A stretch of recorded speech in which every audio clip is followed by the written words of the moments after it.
This is my Okay, let's get magical library started. background. Who can recap us? We recruited dwarves. Yeah.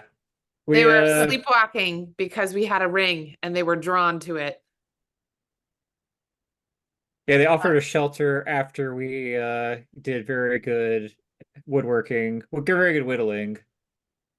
And someone rolled a very good roll, and therefore not only did we get a fairly decent contingent of dwarves, 60 dwarves, we have a human guide and lots of supplies to get us to the Sea of Rune.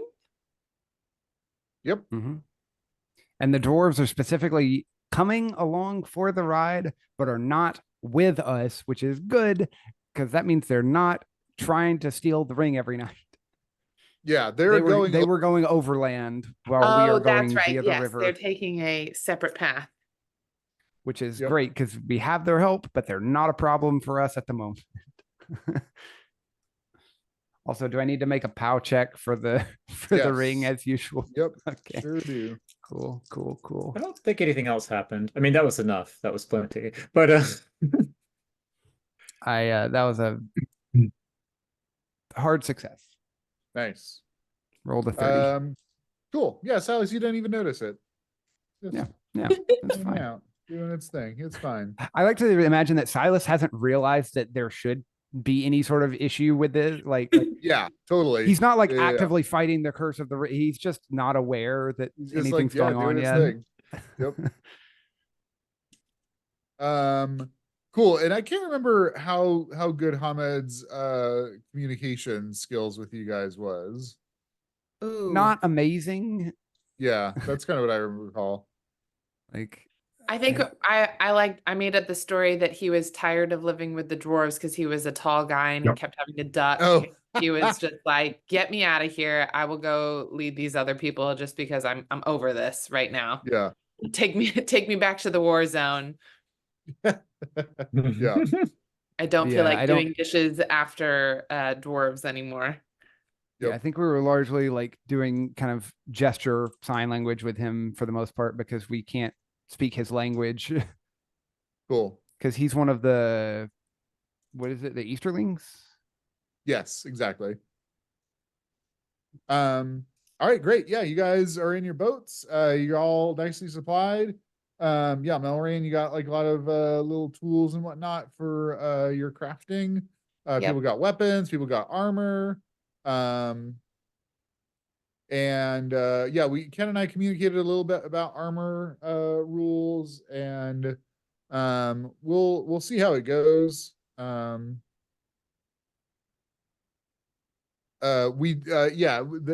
suggests that we have a repair mechanic, which I think sounds great. So if you guys end up taking damage, it's the kind of thing like it's not going to be repairable in combat, but obviously after you can repair it and get a lot of it back up to speed. So here's I'll just put it in chat what we discussed.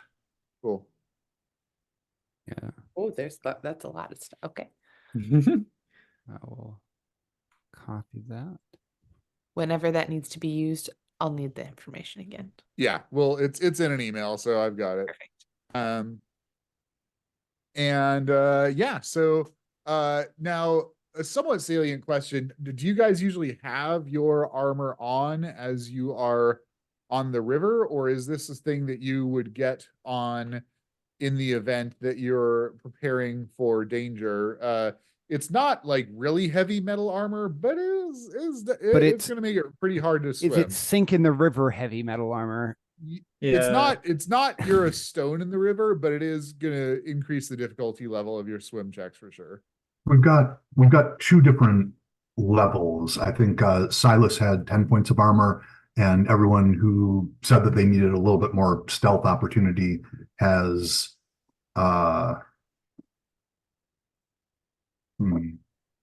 My description is light 7 points. leather armor.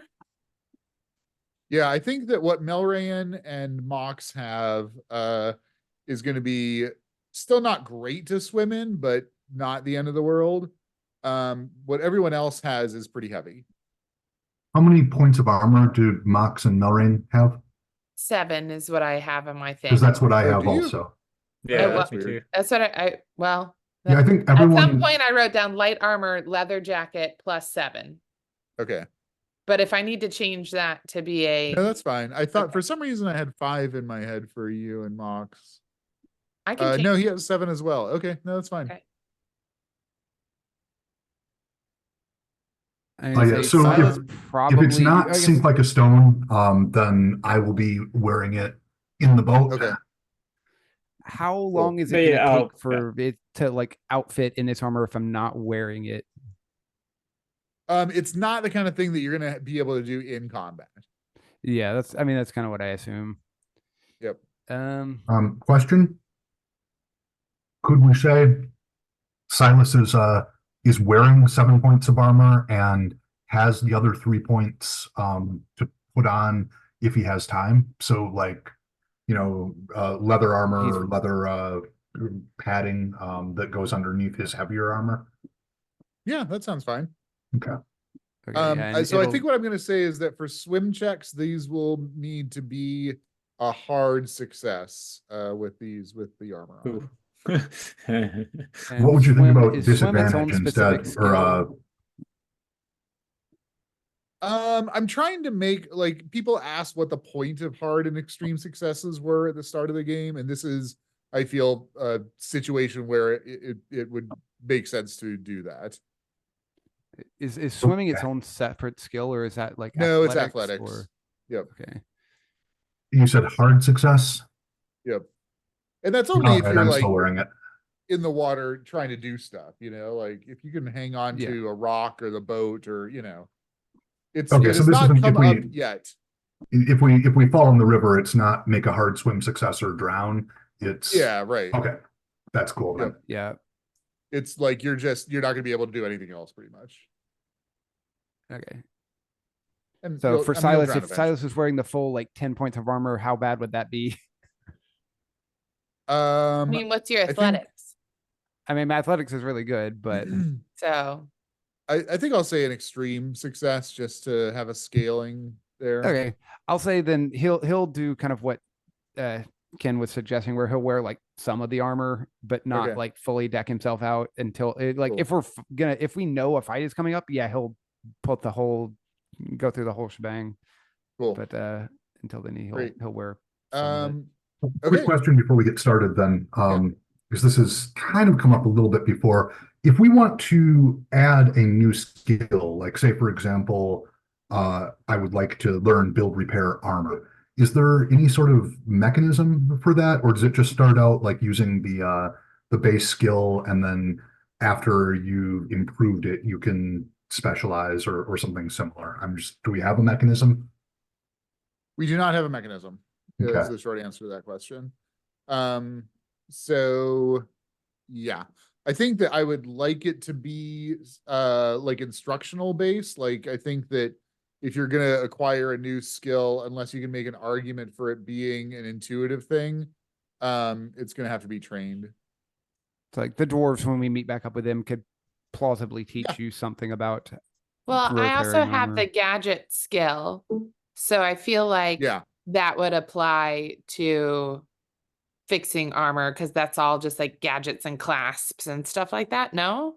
It's like hammering dents out of the metal and Oh, you that's a know. different type. yeah. I was the- thinking of like the yeah. chainmail-y type armor, like because that's Oh more yeah, like yeah. like if that was, but that's more like elven armor, right? Elven is like the more like chainmail stuff versus the dwarven. Yeah, Or- it varies. Okay. Yeah.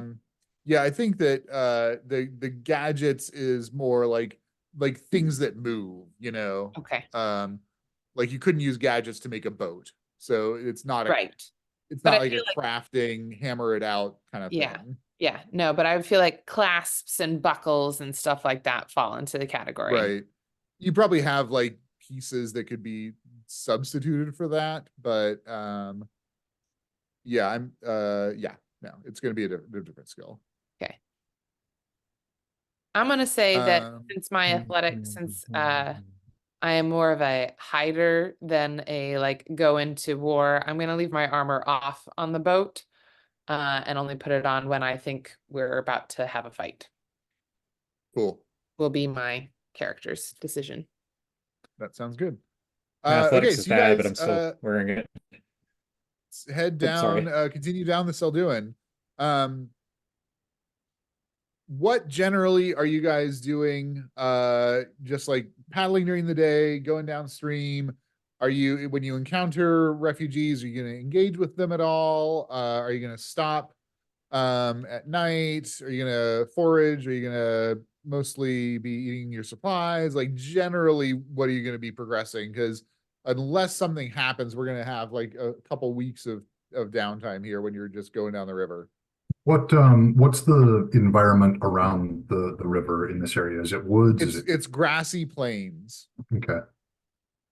with I think- slightly, slightly rolling, but just like imagine Kansas. My recommendation would be we sail during the day, we stop at night, we forage in the plains as much as possible, supplement that with our food stocks that we have with us. And for refugees, I think we really want to have like a clear idea of what we're moving into. So as much as possible, I know we've had some trouble communicating with them.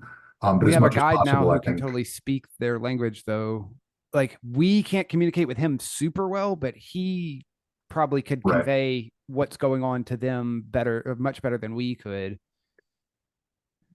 I think that I agree with the like daytime, nighttime plans, not using up all our stores, but like supplementing with what we can with fresh stuff.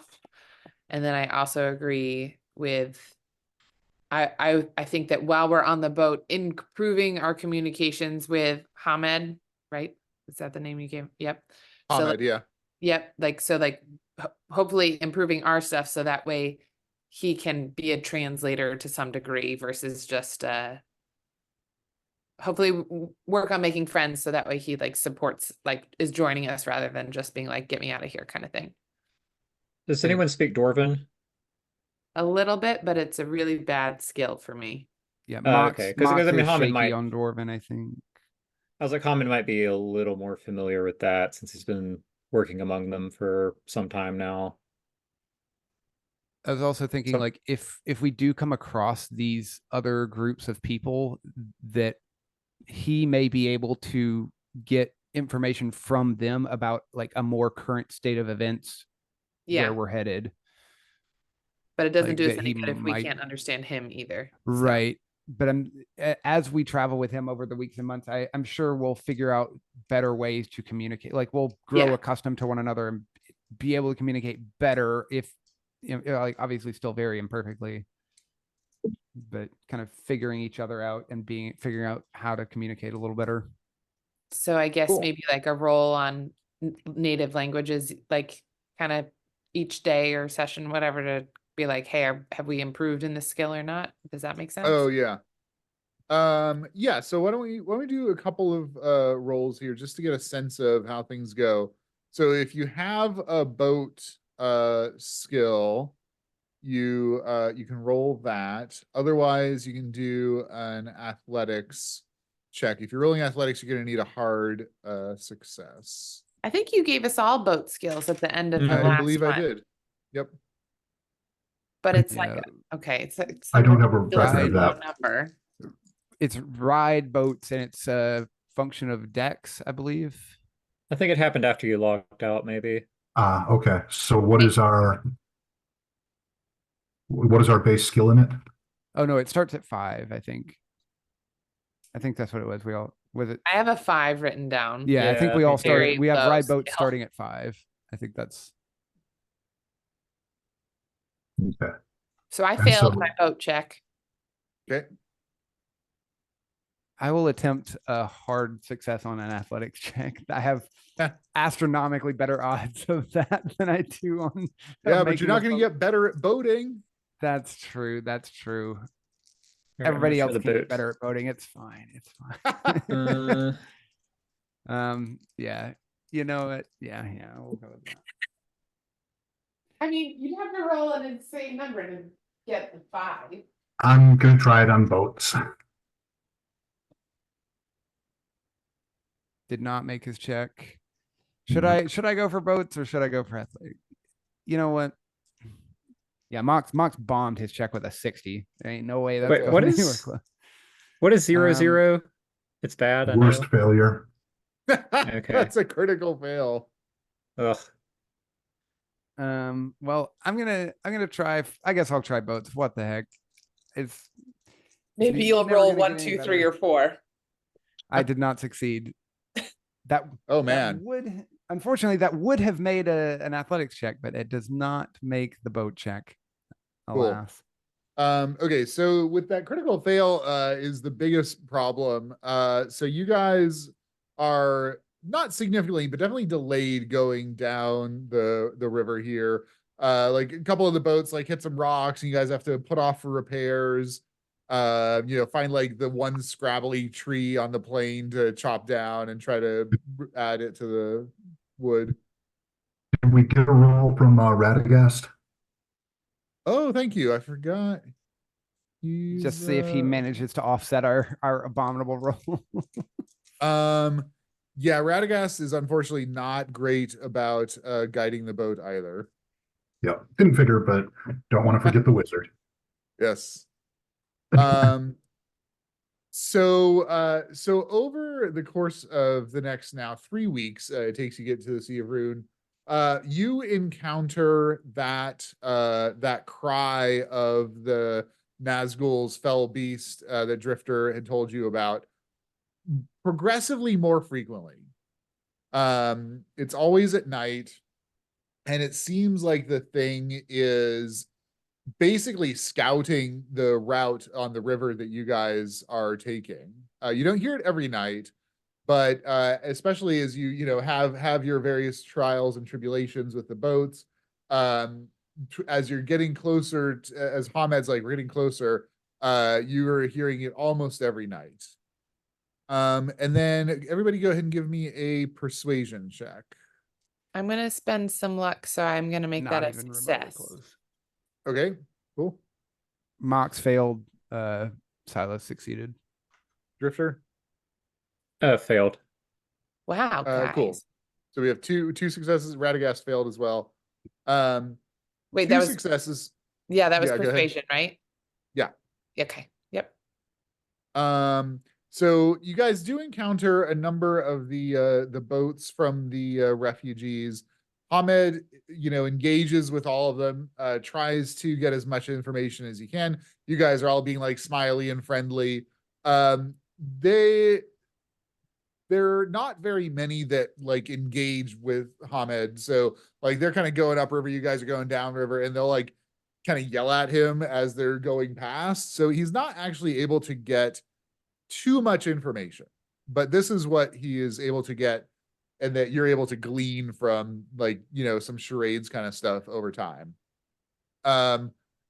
It sounds like the majority of the conflict is now on the southwest of the sea, which you guys had kind of trigged to, and that it's mostly up in the mountains. It seems like there are fewer and fewer of the tribes that are in resistance, basically, against the forces of the Shadow. Drifter explains to you, like, yeah, this is Sauron basically trying to conquer these people and get them onto his side. So it sounds like there are fewer and fewer of the tribes that are resisting. So time is a little bit of the essence, because if you don't get there soon, it looks like it's going to be all over. There are also reports of orcs all around the Sea of Rune at night. And the forest on the northeast edge, there are some refugees have fled there as well. So it seems like there's a handful of places around the forest that's on the northeast side of the sea that may be like little safe havens, or at least like secreted away from the spies of the Shadow. So that's kind of the status of the people that he gets. Is there any clarifying questions or anything else you want to try to get? I had a question on which way are the dwarves coming at it and which way are we coming at the situation. So like you said, the southwest side and there's a northeast side. So where are we Okay, yep. Okay, so the Sea of Rune kind of looks like a weird star kind of thing. And you guys are coming in the river here. So mountains are here.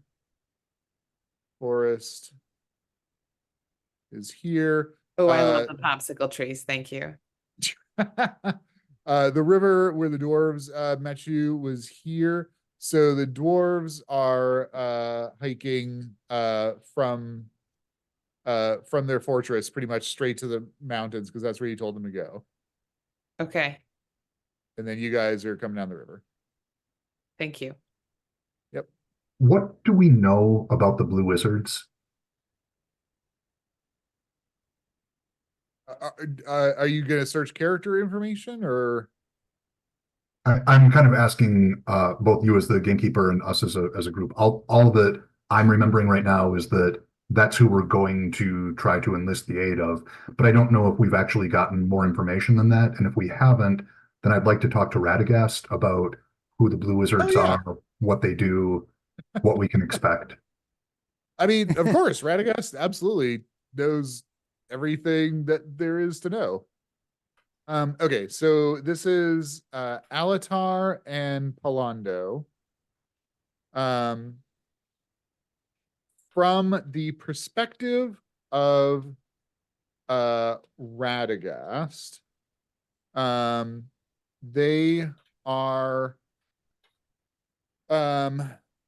so each of the wizards has a specific sort of patron of the Valar that kind of defines their purpose and as well as their powers. Alatar's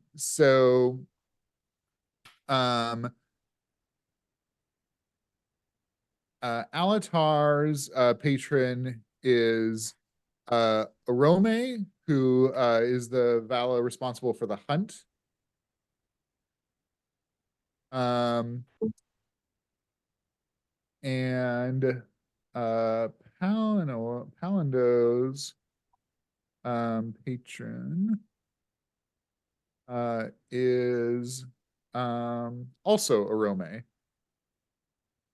So whereas Radagast, for example, is more like with the birds and the rabbits and like trees, like much more like the prey sort of animals. Arome is very much like about the hunt and the chase and pursuit, and so has a little bit more sort of an aggressive portfolio in comparison. So that being the case, the Alatar and Palando, kind of roam Middle Earth, much like all the wizards do, often in pursuit of something specific. So they're often like on the hunt, as it were.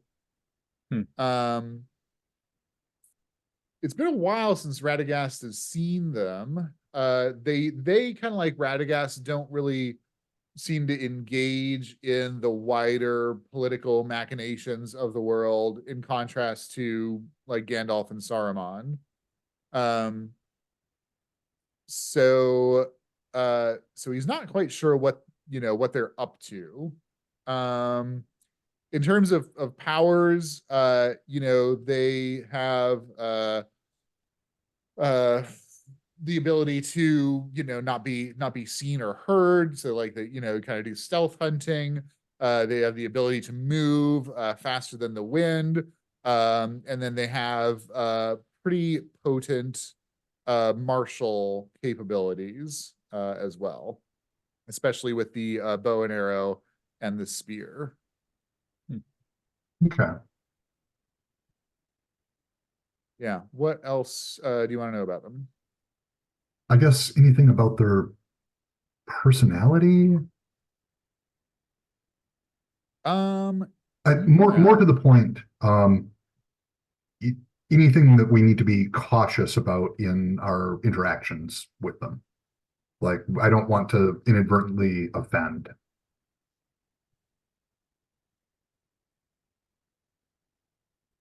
Yeah, that's a good point. So Alatar is kind of loud, chatty one, and Polando is almost completely silent. Generally does not say anything. And their personalities like kind of mimic that. So Polando's, quieter, more reserved, more thoughtful, that sort of thing. Alatar is a little more like uh, uh when you do something really what's the word I'm looking for? Impetuous? Like children? Like they don't think that they just do things, they don't think it through. Is this the right word? Like no Nope. filter? No, you've got it. Impetuous. Yeah, Okay, impetuous is a okay. pretty good word for that. Great. Yeah, so Alatar is pretty impetuous and just like does things. He also has a pretty low no filter, so he's like usually just kind of go and say in his stream of conscious. Sometimes is considered offensive by people because he just kind of says, whatever comes to mind and doesn't really filter himself well. In terms of offending them, probably the biggest thing that comes to mind for Radagast would be preventing them from finishing their hunt or preventing them from like continuing on their hunt in some way. So like, physically, like if they had like their target in their sights, like jumping in front of their target and being like, no, something like that would be Don't probably the meddle way in the to piss affairs them of off. wizards. Got it. Yeah, exactly. So yeah, I think that's probably what comes to mind for him. Do they usually travel together or are they usually separate? Like, are they complementary to one another in that they work together, or are they pursuing the same thing and they just both ended up in this place? As far as Radagast knows, they've always traveled together. Okay. From when they got placed in Middle Earth by Orome, they have been together.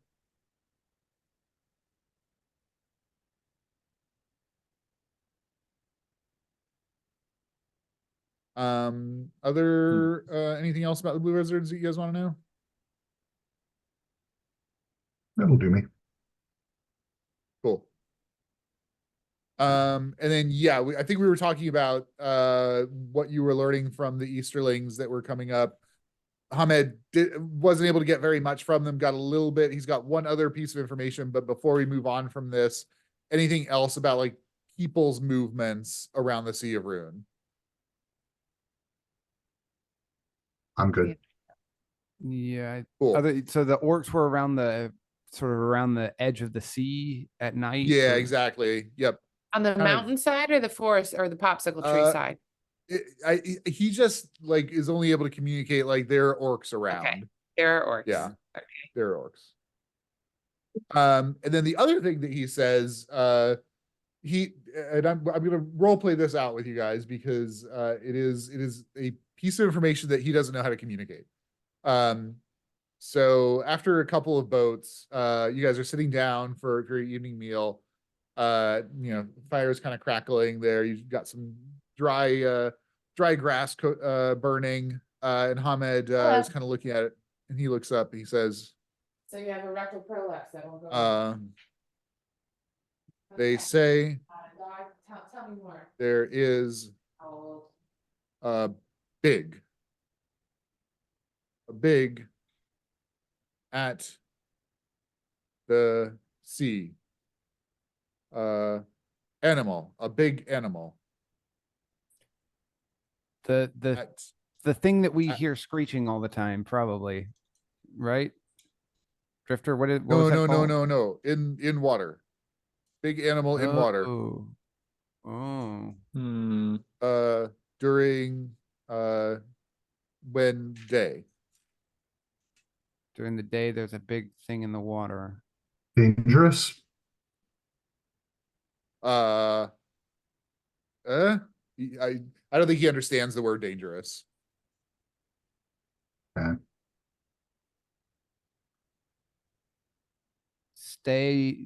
Should we stay away? Should we avoid? He's not picking up on most of those words. Yeah. What Yeah, and what animal? And then I take a stick and I draw in the dirt. I will draw a little outline of a turtle, an outline of a fish, and an outline of a dragon. Any of these? He points to the turtle one and then he takes up the stick. Um,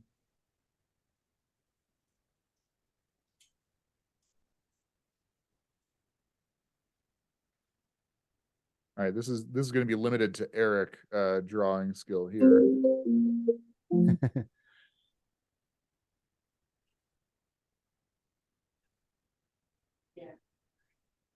Ooh, it's purple.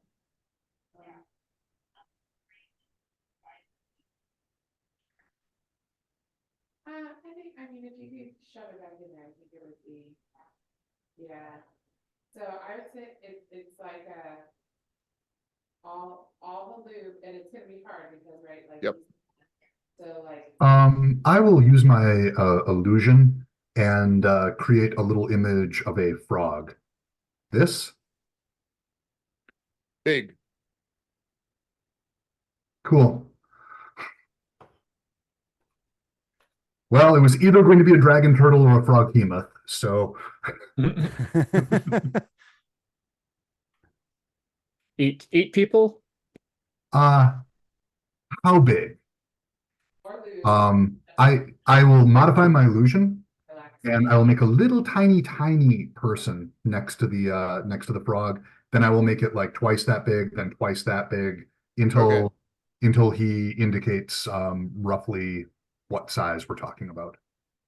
Yeah, it's about 4 people tall. Wait, like 25 feet tall? Correct. Great. Damage bonus on that thing, since it's all based on size, is going to be like it bites you for 1d6 points of damage plus 15d6 damage bonus. Yeah, damage bonuses are pretty stout for these things. Yeah. I Okay. think so. Drifter, when you say eat people, Hamed nods, says, "Yes, eat people." Hmm. I'm sorry, are we dealing with cannibals now? Giant frogs. Giant frog. Okay. Just a giant frog. No, you know. Man-eating frogs? Yeah. Yes. Yeah. Okay, thank you. So it's Sorry. not a cannibal. Well, All we're not frogs are. frogs if it is. It's not a frog if we are. If we're not frogs, so if it is, that's not a problem. If it's a cannibal, it wants to eat us. But Man-eating frogs. Or Have I heard specifically a any giant stories man-eating of frog. monsters like this? Yeah, you can do your folklore. Is Oh, yeah, Drifter I guess heard I should something do- with Folklore or storytelling? I should do my folklore. Storytelling Yeah. for me, and that would be a extreme success. Nice. Was it a critical? What qualifies as critical? Like a 0-1? Nope, 0-3.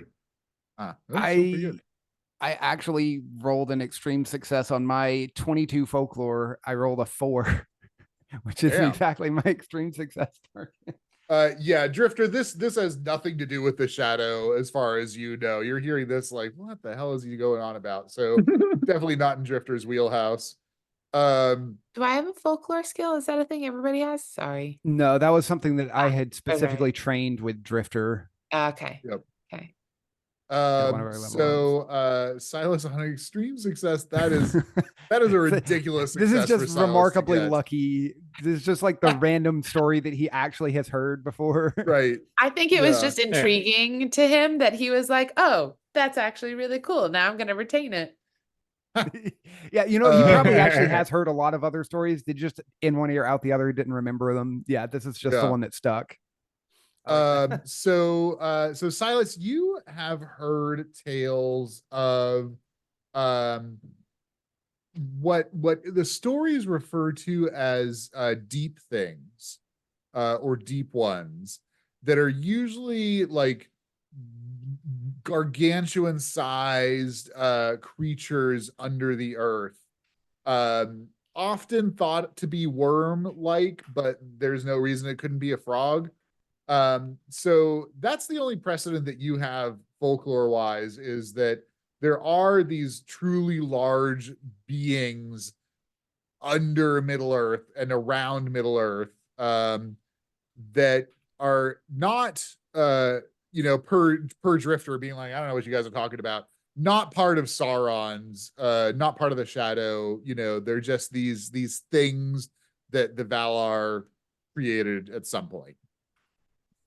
And then extreme success, Nick, for storytelling. Yeah, so many stories of going to slay the giant monster, especially the swallowing human type giant monster. A lot of those, like the hero gets swallowed and then cuts its way out from the inside, sort of thing. There's usually treasure in them as well. So they're treasure-eating, man-eating giant frogs. Very, very quickly. Often there is a special weapon, like a sword, that is required for their slaying.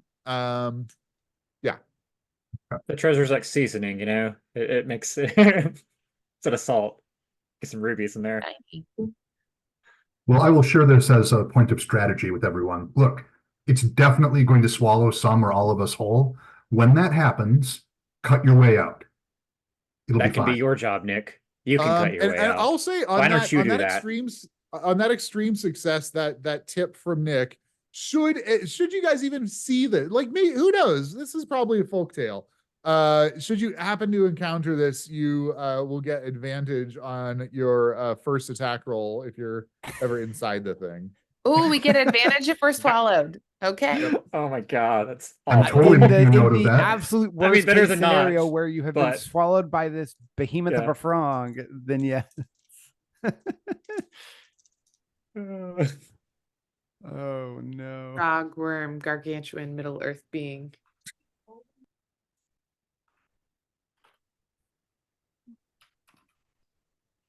Okay, so those are the two things that Hamed is able to gather from the refugees as you are making your way down to the Sea of Rune. I think that he is also able to communicate to you that as the Selduin comes into the sea, it forms this large marshy area. Like there's miles and miles of swampland, where there's like a bunch of silt that's accumulated there that's led to this marsh building up here. So it's not free, free flowing, easily navigable water.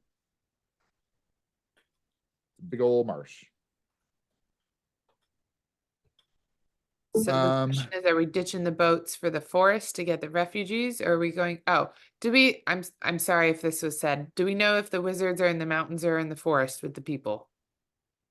They were fighting. As The far as we were the aware. last intel that you got, which was actually a while ago now, like a couple of months, was that they were involved in the fighting, which would imply that they're in the mountains, Okay. with those last few tribes that are resisting Sauron's evil. Thank you. Is it worthwhile for us to get close, and then once we get to this like horrible swamp area, to like ditch the boats and head overland towards the mountains? That would probably, be, I'm assuming that's going to be a challenge considering the swampy conditions, but also that potentially gets us away from the orcs patrolling the edge of the sea. And I'm not sure how well our boats are going to do in the marsh anyhow. But does Hamed know a way to get our boats through the marsh? Because our boats aren't big, right? They're like smallish boats. Yeah, And he's it's a definitely local. it's definitely doable. Okay. It's just going to be like kind of slow going, and also hard to, like, visibility is very poor in the swamp because you're in amongst like all the reeds and everything, so you just can't see very far. Mm-hmm. But we have all our supplies on our boats. Yeah. Yeah, and it's going to be a lot faster to get there over water than over land. Yeah. Even kind of slugging through the marsh, I'm assuming it's probably faster on the boats. Yeah. Yep. I would stick to the boats. We just need to be extra on alert considering we can't see around us very well. What could go wrong? I Cool. mean, So yeah, you guys get to where the Selduin meets the Sea of Rune, and sure enough, you see reeds, cattails, little actually some trees as well that are on like little islands, and pretty extensive swamp here to navigate through. Not hard, like you just like kind of go straight and like push through the reeds, but you will be in and amongst the reeds the whole time. I mean, how close? all the how better to close do you not want get the- spotted by a Nazgul. for sure. So first of all, you guys, do you want to cross the marsh during the day or at night? Can we see where we're going at all if we do it at night? Yeah, Mox is able to predict like when the moon is going to be sufficiently full. And you guys can like just hang out for a couple of days until it's bright enough that you can see no problem at night. I mean, but creatures of the shadow don't like sunlight is not good for them, right? Or it's harder for them Yes. to travel in it. Yes. Yeah, absolutely. but frogs are predominantly diurnal. Ah, So he did specifically say that frog was in the sea during the day. hmm. And was So, that the sea or think the if- marsh? so I Like, think are we? sorry, go ahead. Go ahead. I was just saying, are we expecting to encounter the frog here in the marsh, or are we expecting to encounter that like once we get to the sea? No, the reports that he had were like as people were fleeing up the river, like going through the marshes when they saw Got this it. thing. Okay, but he did say that they saw it during the day, right? Yeah, think let's that- let's go through the marsh at night. Well, no, hold up.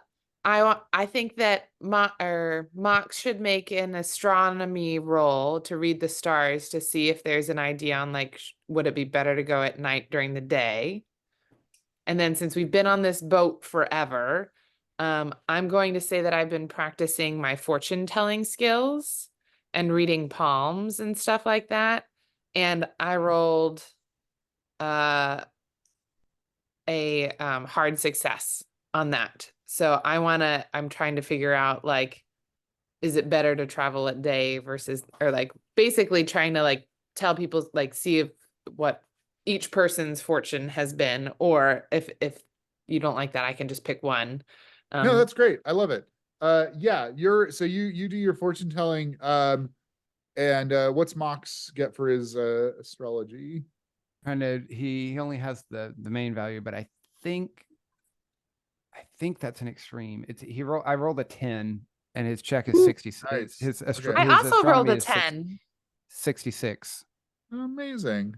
So a fifth of that, yeah, he's got an Cool. extreme on his astronomy check. So yeah, Melrian, you're reading these fortunes out, and pretty much all of the fortunes that you draw like the death card first, and so what you get is like death by sea, death by air. Like you get that repeating motif down pretty regularly with various flavors, of horribleness thrown in. Mox on that extreme success is reading it, and I think that the signs that he gets is approaching darkness, and the way that he communicates darkness is like absence of all light. That is encroaching from the south. So encroaching darkness.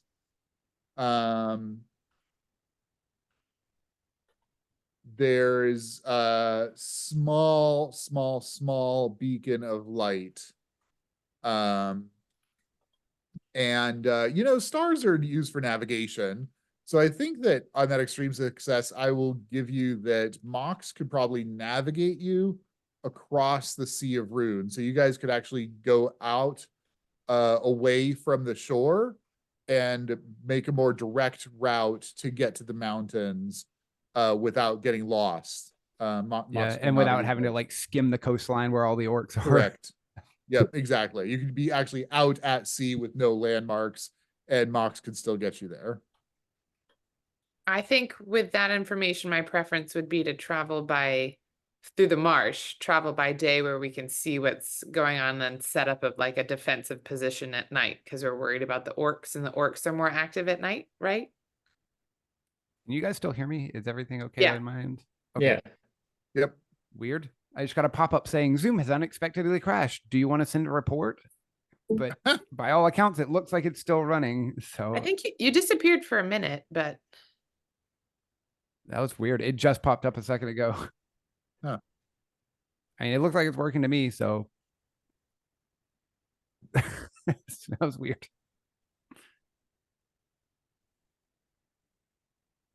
Okay, so what's the plan here? I think probably waiting a few days until Mox can point us at like, yeah, that it's going to be clear sky or clear, like bright moon so that we can travel at night and avoid the big frog monster. Although Melring raises a good point, are there likely to be orcs in the swamp? Or are they further on down? I don't think you guys got any level of detail. They're just around. And I mean, they can still be active in the day. It's just easier for them to be active at night.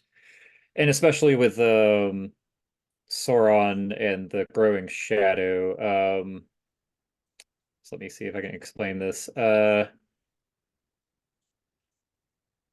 Creatures of the shadow are like naturally averse to sunlight and they don't want to be out in it. However, Sauron is able to exert his will outward and lend like further strength to his minions and also basically like remove some of that from them and kind of like push them to go on in the day like when they would not otherwise. Or Okay, so no guarantees that just because we're traveling by day we won't encounter orcs.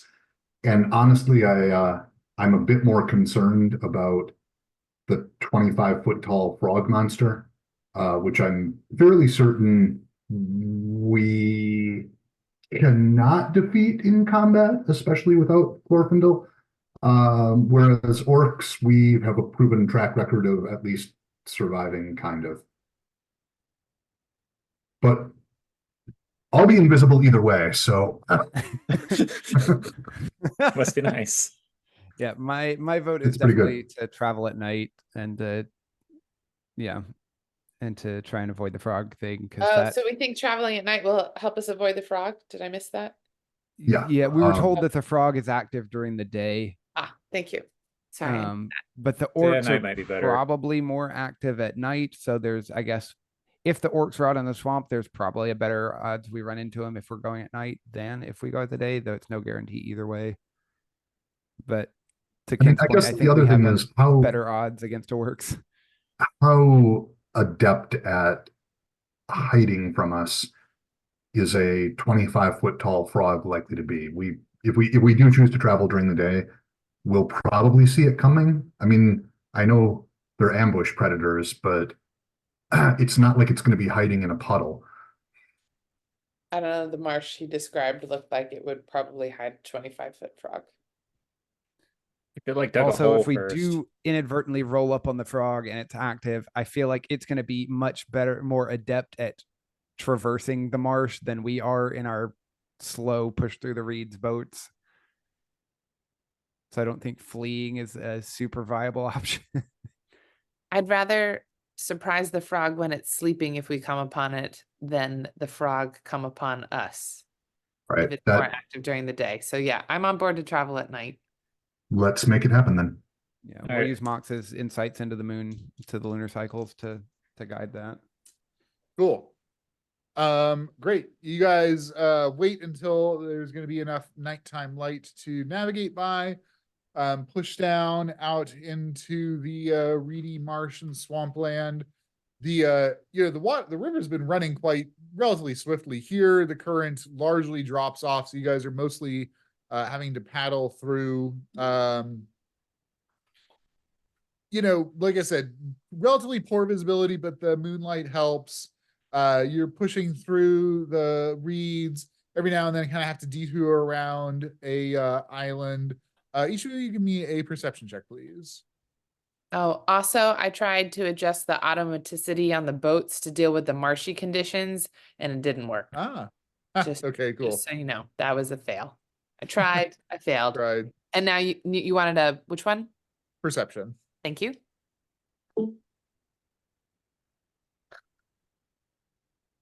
Failed. Yeah, failed. Man, these marshes are rough. Okay. Give me the I have a- mountain. I want to go back So to the mountain. Silas failed miserably, but Mox rolled really low. I don't see perception written down. He wrote spot hidden.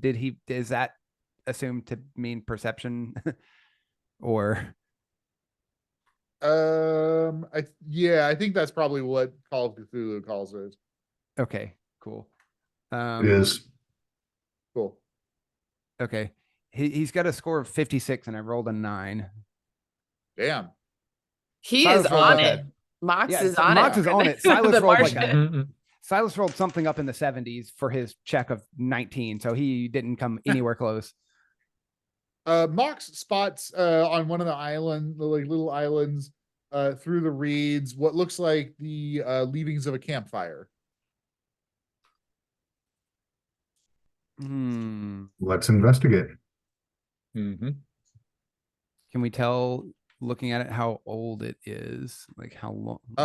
Yeah, on that amazing perception, Mox is eyeing it and thinks it's probably about 3 days old. And Drifter and Melray and you both get a little chill, just a little frisson of foreboding looking at this campsite.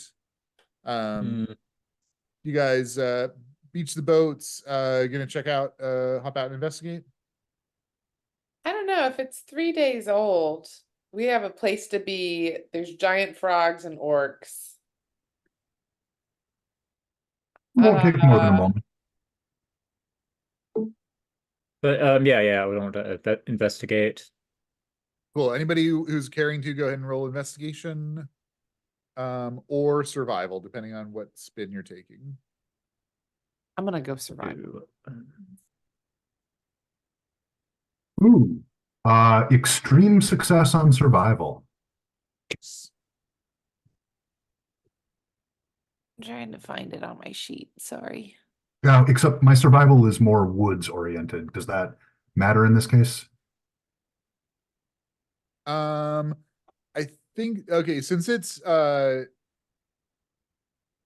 matters in that it's going to make it a hard success instead of an extreme success, basically. Cool, that works. Right.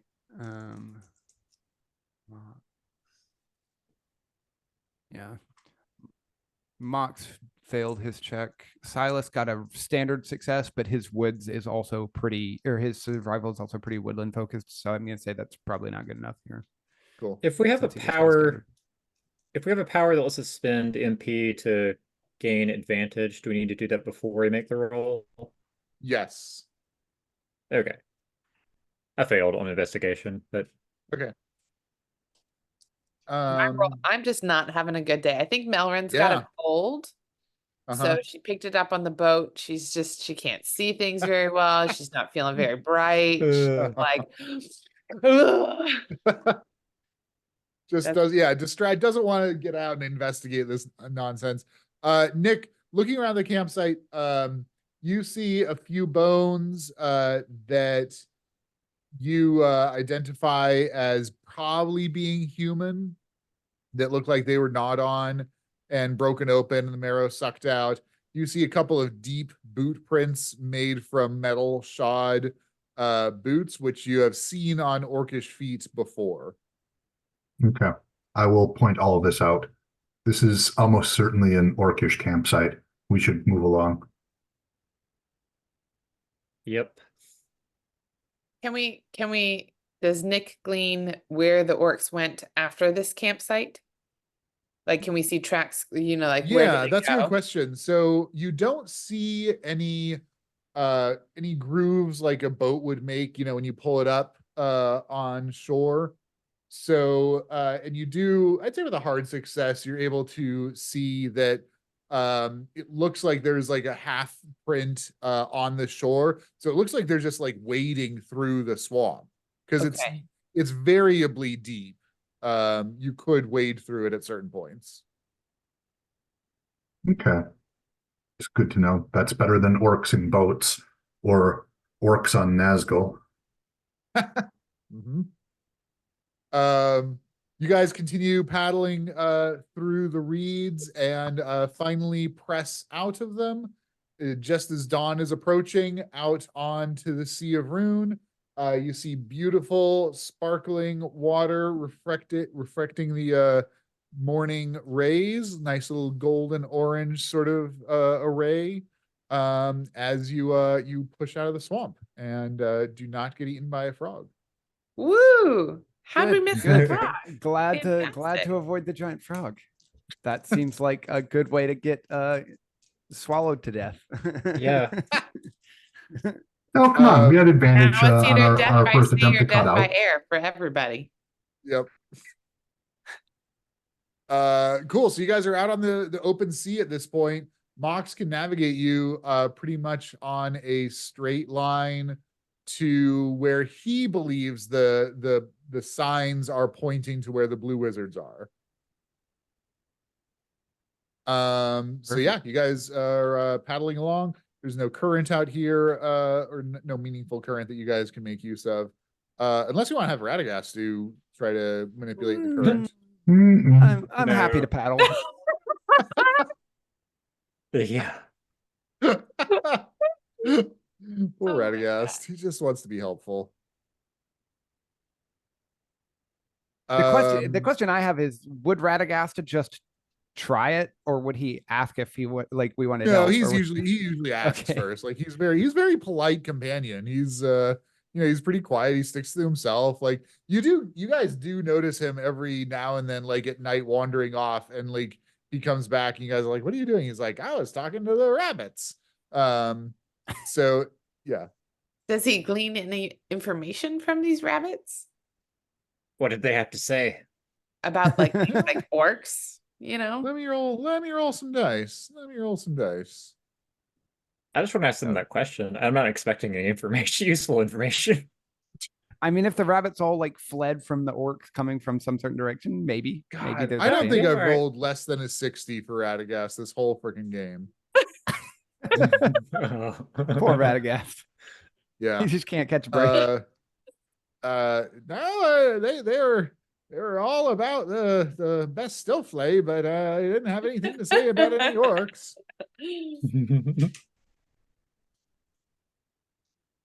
Cool. So you guys put out on the sea, crossing the sea. This is going to take a few days, maybe upwards of a week, depending on how things go. So you're going to be traveling at night as well. So you'll have to sleep in shifts, etc. Yeah, I guess presumably we're sleeping in the boats. Yeah. So Yeah, we are definitely burning through our rations at this point. We're not foraging at night, obviously out in the middle of the lake. Yep. But since you were foraging so consistently, you're doing pretty well on supplies. Also, so we should, we have fishing gear. That was one of the things that we requested from the dwarves. Oh, hey. Oh yeah, maybe we could get a few Yeah. fish from the lake. Yeah, as you we're guys can going. all give me a survival check. So juicy, sweet. Nope. Oh, jeez. Nope. Never learned how to fish in the woods. Yep. Yeah, Silas is the Melraine's same. still got a cold, and she's like, "No, the fish, they smell awful. I can't. Nope, she's not into it." I had a Yeah. success. You're the only One one. success. Cool. Yeah, you guys catch like a handful of bluegills. Yeah, it's The enough trick to is to get put like yourself- one person like one meal's worth of stuff. Or Yeah, You put yourself exactly. into the mind of the fish. You have to understand the way the don't have- fish. There's not a lot of fish running around in the forest, so I don't really do fish very much. There's rivers. There's Right, but I'm not in the ponds. river. I'm in the woods. Sure, sure you are, Silas. Yes. So I was like, they don't run through the forest. I don't deal with them. The third day out from the swamp, the sky starts to get overcast from what had been mostly sunny, partly cloudy days previously. At this point, there's not like a storm coming, but the sun is definitely blotted out, and certainly Drifter is sensitive to this, and probably everyone else is aware that if they're not in direct sunlight, orcs can travel during the day. Yeah, we should probably be We're in the extra middle of the watchful on ocean, our watch right? shifts. Yeah, you're in the middle of the sea. Okay. Yeah, we should Yeah. just be extra careful on our watch shifts during the time where it's like really, really overcast. So, Radagast actually presumably we speaks are up. sleeping on shifts, right? And he says, I feel some fell power on the wind. I believe the weather is not quite natural. Uh-oh. Hmm, Well, I don't think any of us have a way to verify that. I have a weather skill. Oh, cool. Can Yeah, I roll? you can roll it. Let's see if I do any better. Let's see how ill Melrain. Oh, ill Melrain is very in tune with the weather right now. Yeah. Yep. We started We to talk about creaky, science. the good and old perked creaky up. bone sense. That was a hard success on my weather. Damn. That's cool. Yeah, now that you think about it, I imagine Melrian was like laying on her back, like trying to rest and like clear her sinuses, and just like was noticing the clouds coming in. So yeah, these are pretty low-lying clouds, and they came in pretty quickly.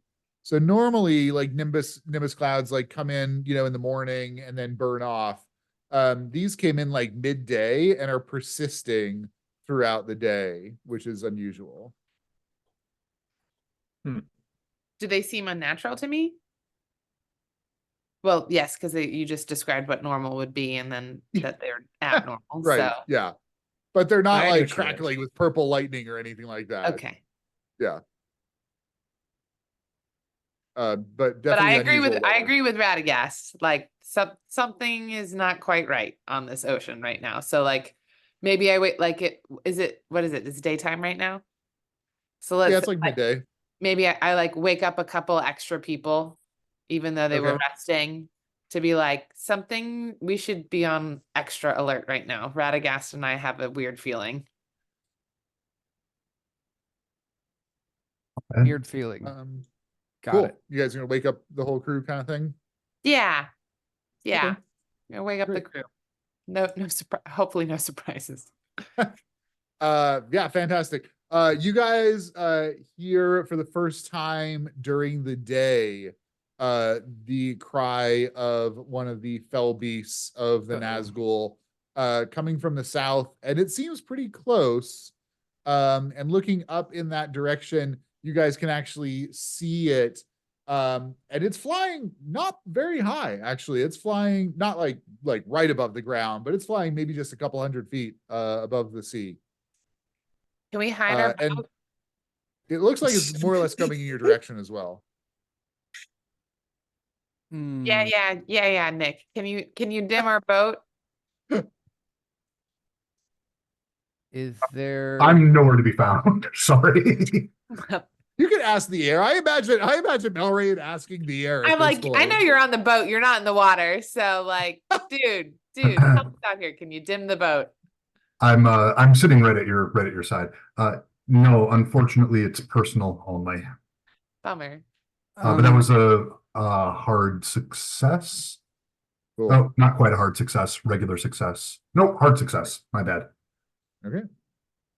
Silas is going to. Yes, you guys all see this thing, these huge wings flapping, this creature coming from the distant south horizon. You have some time to Yeah. do something if you want. It'll take some time before it gets to you. I'm gonna put on my armor Okay, cool. because I haven't been wearing it regularly. Right. Yep, great. Melrain armor's up. I'm gonna get out my bow. Yeah, I will For all that ready good that's gonna do. like aim a shot to get advantage on the first roll. Ooh, nice. Okay, cool. Silas is yeah, going to that. ask if there's anything he can do to make it like clearly like he's not too bright, but he knows it's coming after this ring. He's going to ask the party like, is there anything I can do to hide this from, like, what if I jump in the water? Like if I'm like hanging onto the side of the boat underwater or something, would that help? Didn't work for a seal door, won't work for you.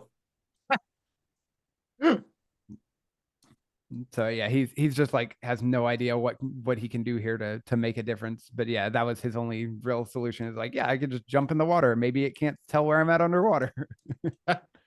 Radagast asked something about doing like something to the current, right?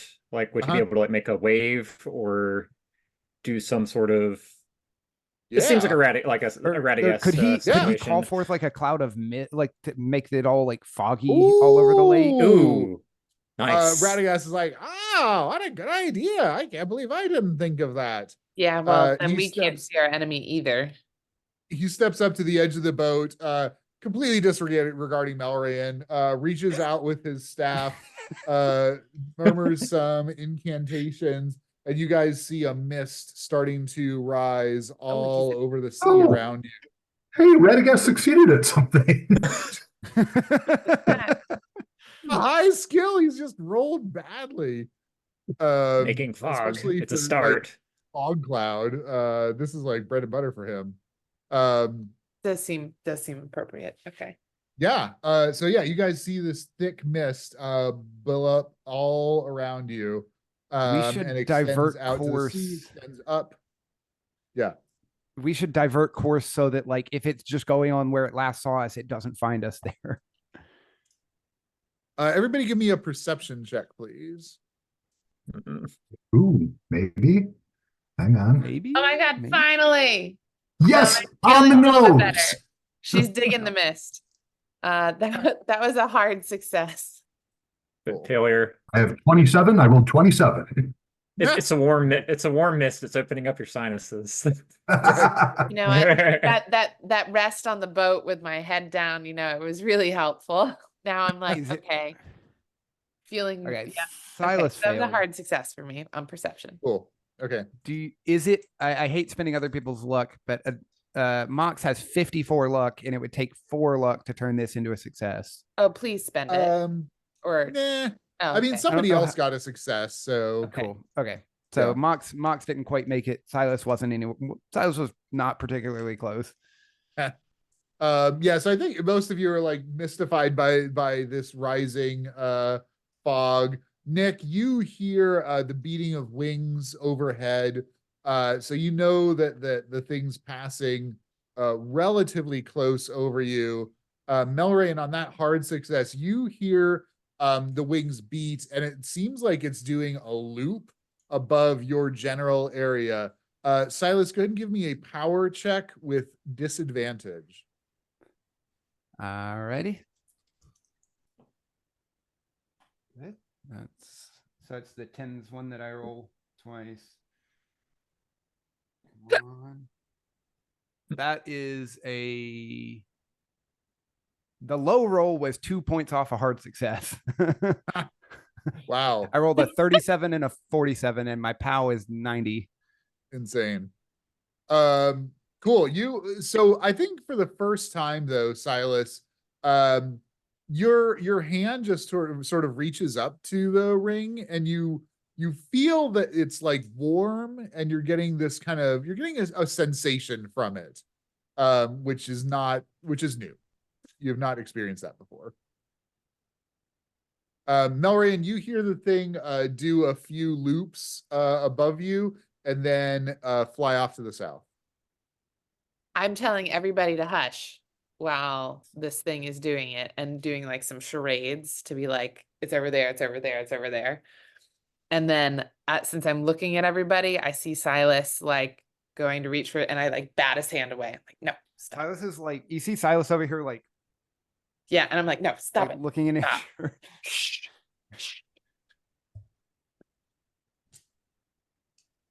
Cool. So yeah. Like maybe 5 minutes after the wings retreat, you hear Radagast say, "Can I lower the fog now? Is it safe?" You said the wings have stopped? Like 5 minutes, yeah, after like 5 minutes after you heard them fly off. Okay. Yes. Oh, my arms are getting tired. He drops his staff. And it doesn't immediately, but it just kind of naturally, the wind disperses the mist.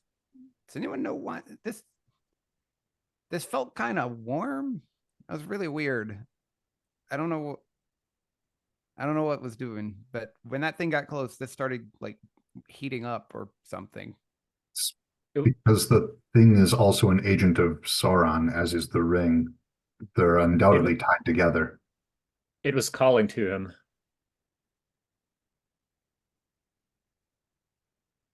Silas kind of nods.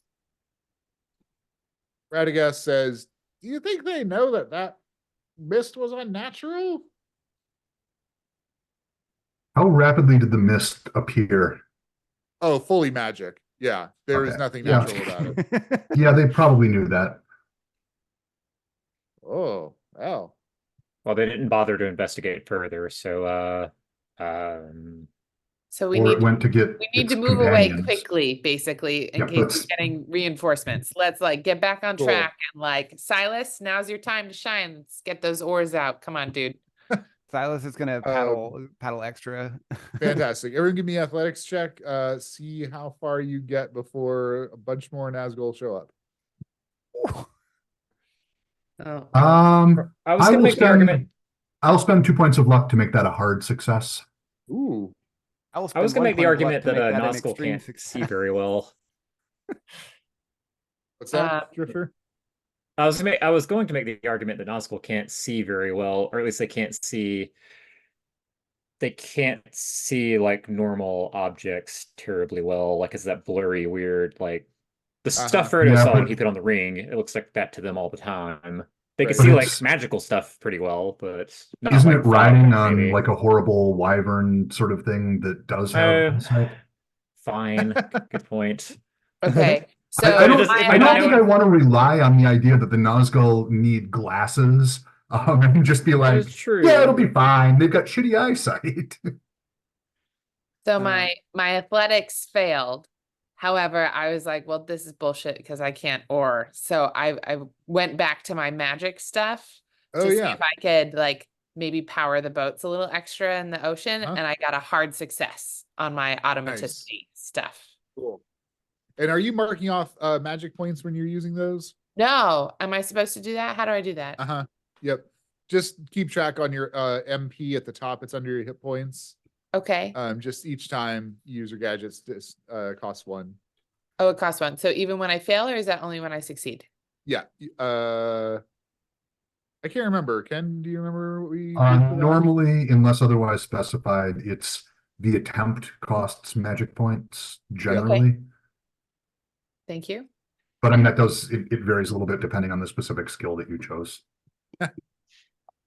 Okay, so Nick hard success, Silas extreme success and fail for Mox. Drifter. Yeah, like I said, Silas is paddling like his life depends on it right now. He is going all out.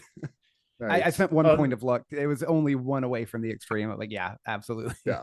for sure. I did the same thing. Extreme success on athletics for a point Yeah. of luck. Nice. Oh. Yeah. We Yeah, are Mox motivated. was- We're like, was- I don't think we're tough enough to fight Nazgul or giant Yeah, for me- frogs. You know, Or for me, that was the rolling a giant 6. Nazgul beast. The giant That's Nazgul beast, you insane. know, is good motivation to paddle really fast. Yeah, you guys all step it up. Hamed also on the oars. Ooh, got a hard success as well. Melorian is tinkering with something, and you hear, "Oh, good!" And bzz, like whoever is in her boot like feels a little bit of a jolt as she does some mechanical clockwork thing back there. That's amazing. Cool. You guys motor out of there. We want no part of this fell beast nonsense. No, yeah. Like avoiding giant frogs, avoiding flying Right? things. No death by sea Yeah. or air for us today. Not At least today. not by sea, not sea or Not air. We'll get to today. the land part later, just not sea or air today. Cool. So yeah, you guys motor across, see land ahead, see mountains rising behind it. Mox is like, I think the stars are saying that the Blue Wizards are pretty much straight line here. You guys get closer to the land. You see that it looks like there was once a little village here, but it looks like it's mostly burned out. You see charred remains of buildings.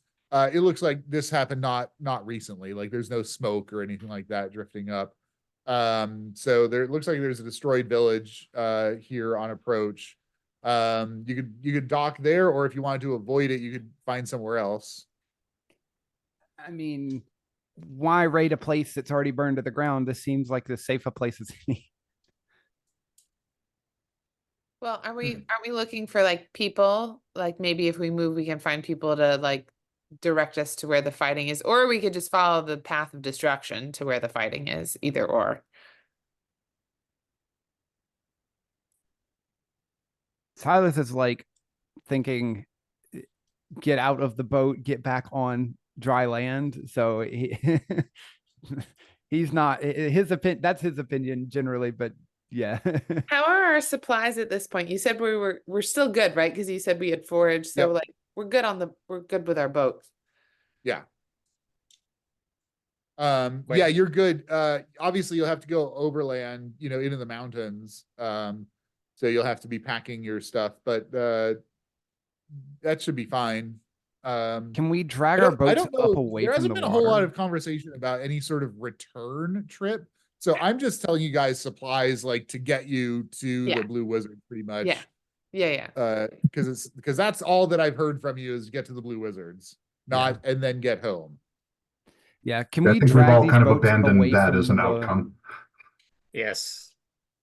Yeah, I'm thinking we should probably drag the boats away from the shoreline so that at least if anyone is patrolling the shoreline, they don't immediately see like, oh, they got out right here. Like drag I them up think it would amongst the be- burned out buildings or something. Or if there's like a forest nearby, like find an inlet and try and get the boats a little bit further up so that way we can hide them better. Like maybe not. Yeah. That would be my, it's like, let's move just a little far enough away from the village that like we can hide the boats, but easy enough that we can like pack our gear and walk towards the thing. Zoom did actually crash that time. So wait, are we stopping the water portion of our journey for right now? Is that the deal? Or is this like we're stopping for Yeah, the you're night? gonna have to go overland. There's no Okay. like there are like little streams and whatnot that you could like beach the boats at, but they're not navigable on Yeah, any- sorry, I just kind of lost the thread of the conversation. That was all. Yeah. Okay, yeah. You guys came upon this burned out village en route into the mountains, basically. Yeah. So you can either pull out the boats here and do something with them, or I think the other option was to find one of those little streams and like drag them up a little bit and then into woods. I want to hide the Um, boats in the stream and I think the third option was, do we try and find a settlement on the shore that is not burned to Right. cinders?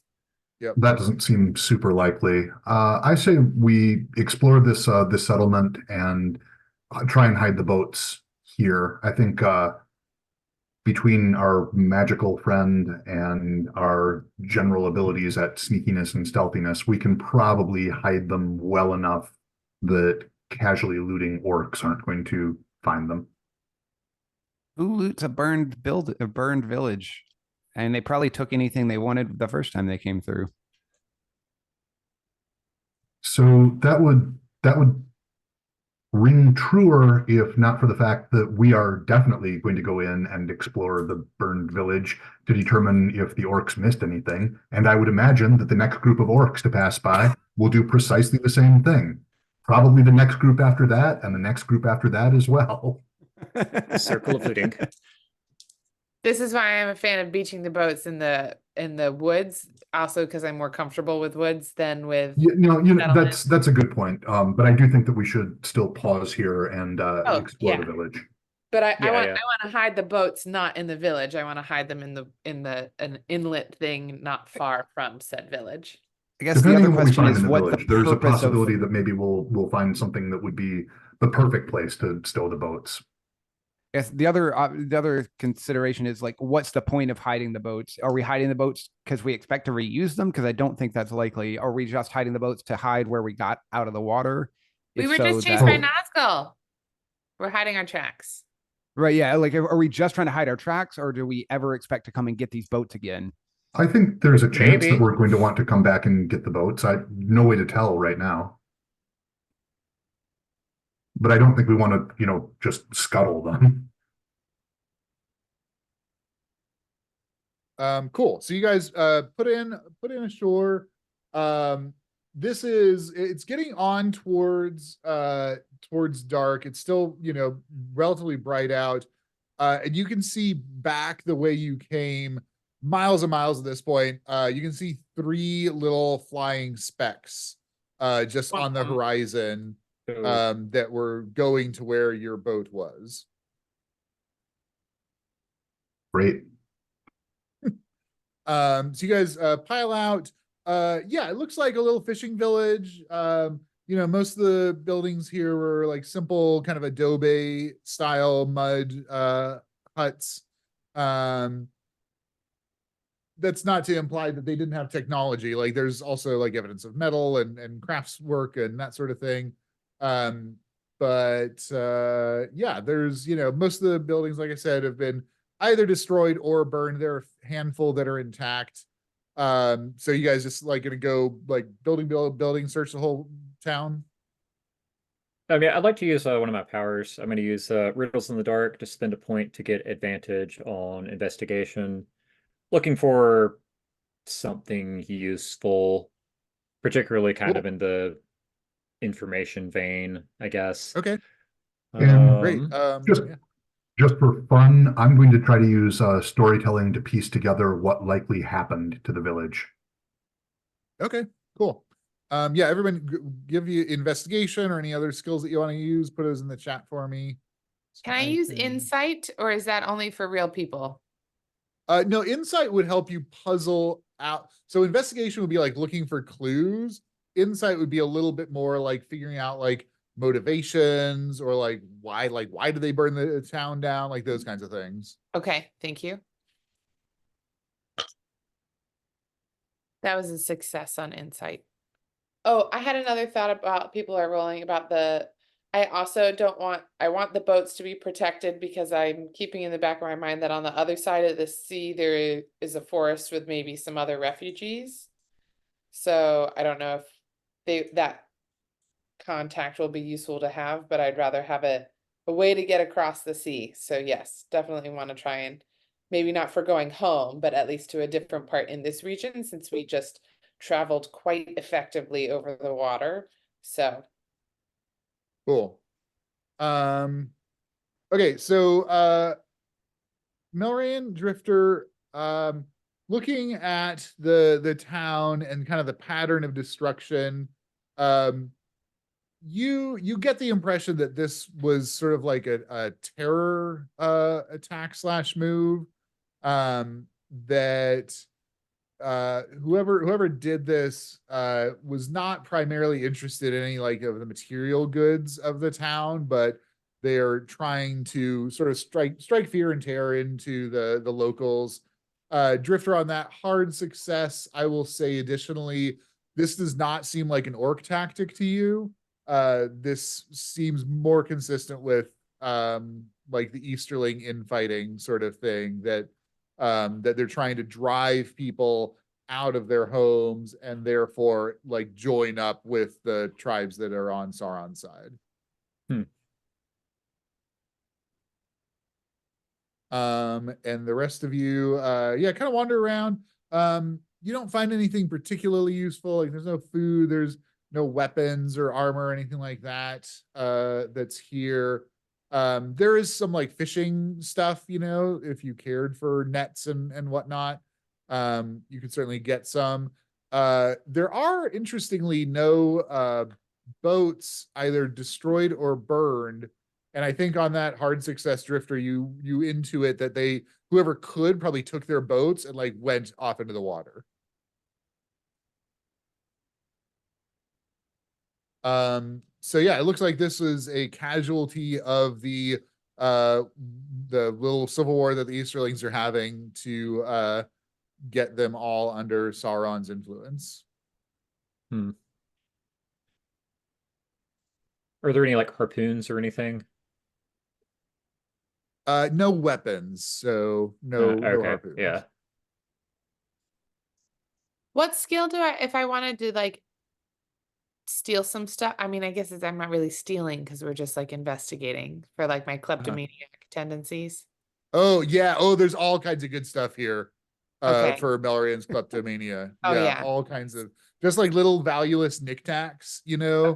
that the locals left and the attackers didn't think were valuable. Like you just like sneak. Yep. Like grab. I am picking up lots of things that fit in my pocket, some of which are probably only interesting to me, but Yep. can I roll something to see if I pick up anything of value? Or no? There's nothing like materially valuable, but they're valuable to their owners. So when if you ever find that 7-year-old boy that lost his little carved dog figure, he will be extremely grateful for its return. Okay. I'm picking up stuff. Cool. Yep. Stuffing pockets with trinkets. Stuff in pockets. Knickknacks. Yep. I'm gonna drag Radagast along with me because his wizard's robe has lots of pockets. I'm gonna ask him to hold some stuff for me. I'm gonna actually, if I notice Melrain doing this, I'm gonna request one of the trinkets for Trudale. Oh, nice. Yeah.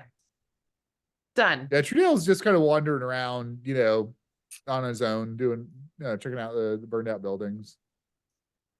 Yeah, Silas is not exactly the best sort of guardian person. He's just kind of lets Trudale kind of wander around through the burned out buildings. I'm gonna actually enlist Trudale in helping me like sort through things to like because we just had a scary experience. I was like, okay, Right. I spy, like go find Oh, this thing. nice. So like I'm gonna entertain the kid just a little bit. Oh, nice. Also while stealing things, Right, yeah. Take his mind off of the horror of almost being eaten by some horrible flying monster. Awesome. Or a frog, could go either way. Yeah. Yeah, Radagast is happy to help. He's like, oh, I haven't seen what's in these pockets for a long time. And he starts digging through his robes and like there's like balls of rabbit fluff come out and like a leaf that he found interesting and is just like decomposed. Like he's divesting himself of a lot of stuff in these pockets, and most of it is unmentionable. Great. And I'm gonna fill it with knickknacks. Great. Perfect. And a wizard could just have like a pocket in their robe that they literally had not like stuck their hand in like 1,000 years. Just that's Right? pretty wild. That's where that went. Oh, okay. Right? Yeah. Yeah, that's mildly concerning what you might find in a wizard's pocket. Yep. Especially given like I'm thinking like spell component type, any nonsense. Oh, yeah. Who knows what sort of weird decayed nonsense is in your pockets there. Right. But seeing all of Fat these things guano. come out of his pockets, I'm like, I am never gonna try and steal from Radagast because who knows what's gonna end up. You go for one of those pockets, it is a gamble. I'm like pleasantly like it's like at first intriguing because I'm like, whoa. Right. And then I like see the shit that comes out and I'm like, no, not worth it. That's fantastic. Cool. Okay, great. Yeah, so you guys have explored this town. You found a couple of buildings that are mostly intact. If you wanted to put the boats in them and have them protected from the weather, you can do that. There is a little stream that you found like a couple miles south of town. It wouldn't be hard to take the boats down there and drag them up a little bit. Again, the stream is not like dragging the boat over the stream is only very infinitesimally better than just like dragging it over land because Okay, it's then just like into the city then. okay. That Cool. Yeah. You guys get the boats placed somewhere relatively safe so that you can recover them again. and yeah, Mox, has the direction. It's basically just like right. You guys are in the foothills, basically. Like the hills come down, like not exactly right to the edge of the water, but they come down maybe a mile down, and so you can see the foothills and then mountains behind them. They're not as tall as the Misty Mountains, which you guys crossed, God, a couple months ago now. But they're pretty pointy. And so yeah, you could just go straight, I suppose, or you could try to find a trail, or you could maybe try to find where the fighting is happening. Yeah, what's your guys' approach here? I think anyone with tracking skills should look, since we think this was infighting, should look to see where they went after like where the people on land went, because we're trying to find the fighting. That would be my. Yeah, no problem. They went south. Which is not, is that Not the helpful for us direction. in- Yeah, yeah, I was like, Mox that's is not pointing super basically helpful. dead west. Yeah. I say we look for a trail of some variety. I'm not especially into the idea of directly climbing up the mountain faces and all that. Yeah, and any of you with any ranks in survival know that you don't really have climbing gear either. Yeah, can we try and find any sort of trail or path that seems like where these people would have used from this town going out into the mountains? Yeah. Yeah, you guys head towards the foothills and browse around. You find three different trails that head up into the hills. You think that they're probably either hunting trails, or maybe they had like sheep, herd flocks that they were taking up into the hills.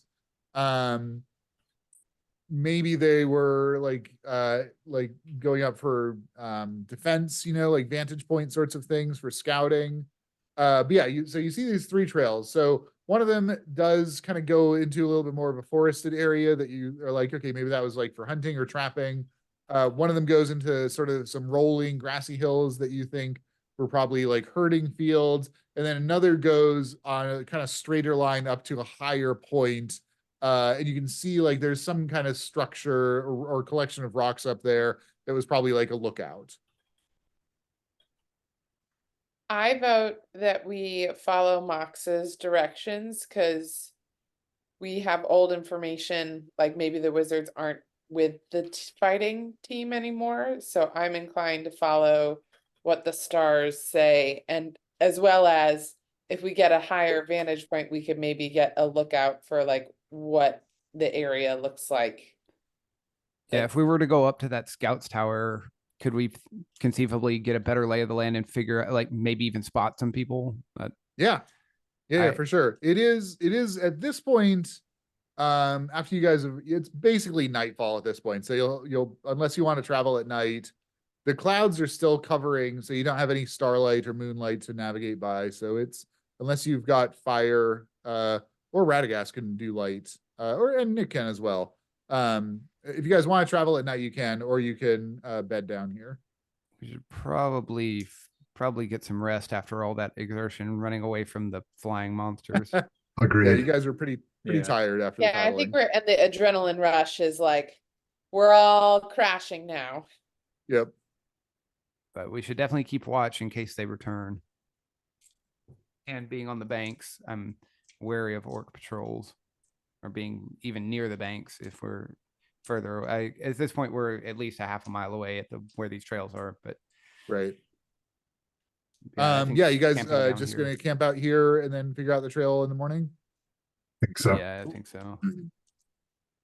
Great. I think that's a pretty good stopping point for us. Sounds good. Yeah, We good avoided job a lot of not combat. dying, everybody. Yeah, job You of did. avoiding Boy, it. I was ready. I was like, okay, here we go. I was not. I Good was job not. not getting No. eaten by a Nazgul or a giant frog. Yeah. That whoever finding things that- suggested the fog cloud, that was a good suggestion. Oh, that was Sam. That was Yeah, I was like, I think that was clutch. me. That was, Good job, that was Sam. fun. I am Yeah. thinking in terms of things like that because my character in our White Star game for the longest time has had he's been water based and had fog cloud on his list. Oh, really? Also, he was a warlock, so it was going to auto upcast to be this like astronomically large fog cloud if he had ever done Nice. that. Right. But yeah, so I always have been, thinking in the mindset of where could this be useful. So yeah, seeing that, I Yeah, was like, oh, this is a that perfect was- place for a giant cloud of fog. That was perfect. And yeah, I was thinking that if there was any time for Radagast, this was it. Like And also, if Radagast he's might kill gonna us with fail magic, but if it's something that's going to miserably, kill us anyway, if he's gonna Yeah. fail miserably, at least the stakes of a fog cloud, like the way that a fog cloud going badly could hurt us, is Right. a lot better than the way that propelling the boats with water. Like I'm imagining if he was trying to like propel the boats, because I think that was the initial idea. He just like a wave just goes over the boat and capsizes it or something. But like if he messes it up.